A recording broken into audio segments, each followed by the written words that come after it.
ಸಭಾ ಮಂಟಪದ ಕಟ್ಟಡಕ್ಕೆ ಭೇಟಿ ಕೊಟ್ಟಿದ್ದೇನೆ. ಪ್ರಗತಿ ಪರಿಶೀಲನೆ ಮಾಡ್ತಾ ಇದ್ದೇವೆ. ನಮ್ಮ ಜೊತೆಯಲ್ಲಿ ಜಿಲ್ಲಾಧಿಕಾರಿಗಳಿದ್ದಾರೆ, ಇತರ ಅಧಿಕಾರಿಗಳಿದ್ದಾರೆ, ಗುತ್ತಿಗೆದಾರರಿದ್ದಾರೆ. ಭಾಳ ಉತ್ತಮವಾಗಿ ಒಂದು ನೂತನ ಅನುಭವ ಮಂಟಪದ ಕಟ್ಟಡದ ಕಾರ್ಯ ನಡೀತಾ ಇದೆ. ಇವತ್ತೇನು ನಮ್ಮ ಸರ್ಕಾರದ ಸನ್ಮಾನ್ಯ ಮುಖ್ಯಮಂತ್ರಿಗಳ ಸದಾಶಯ ಏನಿದೆ, 1 ವರ್ಷಗಳ ಒಳಗಾಗಿ ಇದನ್ನು ಉದ್ಘಾಟನೆ ಮಾಡಬೇಕು ಅಂತ ಹೇಳಿ ಲೋಕಾರ್ಪಣೆ ಮಾಡಬೇಕು ಅನ್ನೋಂಥದ್ದು. ಆ ಒಂದು ದಿಶೆಯಲ್ಲಿ ಈಗಾಗಲೇ ಸುಮಾರು 70% ಕಾಮಗಾರಿ ಮುಗಿದಿದೆ. ಮತ್ತು ಈಗ ಕೆಲವು ದಿವಸಗಳಲ್ಲಿ 1 ವಾರದ ಒಳಗಾಗಿ ಏನು 50 ಕೋಟಿ ರೂಪಾಯಿ ಈಗಾಗಲೇ ಸರ್ಕಾರ ಬಿಡುಗಡೆ ಮಾಡಿದೆ.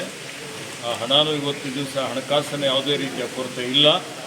ಮತ್ತು ಇಡೀ ಜಗತ್ತಿಗೆ ಪ್ರಥಮ ಸಂಸತ್ತು ಅಂತೇಳಿ ಪ್ರಖ್ಯಾತಿಯನ್ನು ಪಡೆದು ಪ್ರಜಾಪ್ರಭುತ್ವ ಪರಿಕಲ್ಪನೆಯನ್ನು ಕೊಟ್ಟಂಥದ್ದು, ಪ್ರಜಾಪ್ರಭುತ್ವಕ್ಕೆ ಬುನಾದಿ ಕೊಟ್ಟಂಥ ಈ ಅನುಭವ ಮಂಟಪ ಭಾಳ ಬೀದರ್ ಜಿಲ್ಲೆಯ ನಮ್ಮ ಬಸವ ಕಲ್ಯಾಣದ ಒಂದು ಇವತ್ತು ಅಸ್ಮಿತೆ ಅಂತ ಹೇಳ್ಬೋದು ನಮ್ಮೆಲ್ಲರ ಕನ್ನಡ ನಾಡಿನ ಈ ಕರ್ನಾಟಕ ರಾಜ್ಯದ.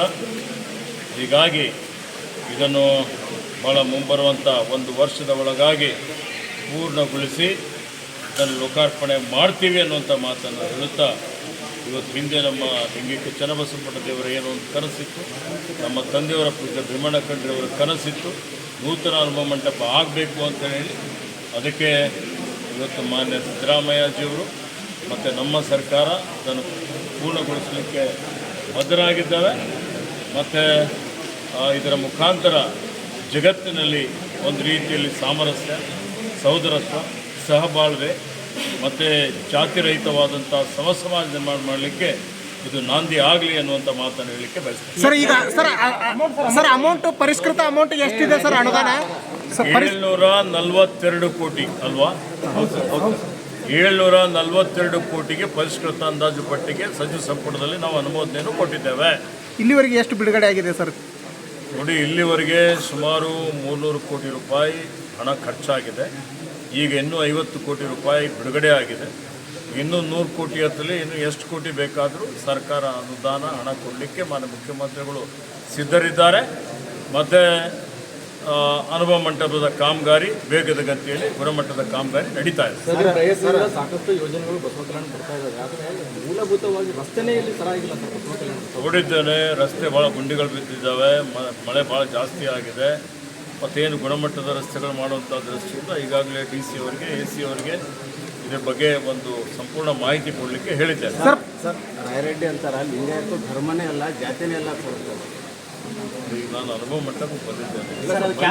ನೋಡಿ, ಈಗ ನಾವು ಎಲ್ಲ ಜಾತಿ ರಹಿತವಾದಂಥ ಸಮಾಜ ನಿರ್ಮಾಣ ಮಾಡಲಿಕ್ಕೆ ಸರ್ವರಿಗೂ ಸಮಬಾಳು, ಸರ್ವರಿಗೂ ಸಮಪಾಲು, ಸಕಲ ಜೀವಾತ್ಮರಿಗೆ ಲೆಸನ್ನೇ ಬಯಸಿದ ಬಸವಾದಿ ಶರಣರು ಅಂತ ಹೇಳಿದಂಥದ್ದು.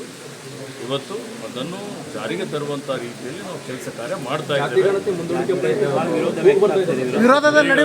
ನಾನು ಹಿಂದೆಲ್ಲ ನಿನ್ನೆ ಹೇಳಿದ್ದೇನೆ, ಮೊನ್ನೆ ಹೇಳಿದ್ದೇನೆ, ಇವತ್ತು ಯಾವುದು ಪ್ರತಿಕ್ರಿಯೆ ಕೊಡ್ತಾ ಇಲ್ಲ. ಅನುಭವ ಮಂಟಪಕ್ಕೆ ಬಂದಿದ್ದೇನೆ, ಪ್ರಗತಿ ಪರಿಶೀಲನೆ ಸಭೆ ಮಾಡ್ತಾ ಇದ್ದೇನೆ.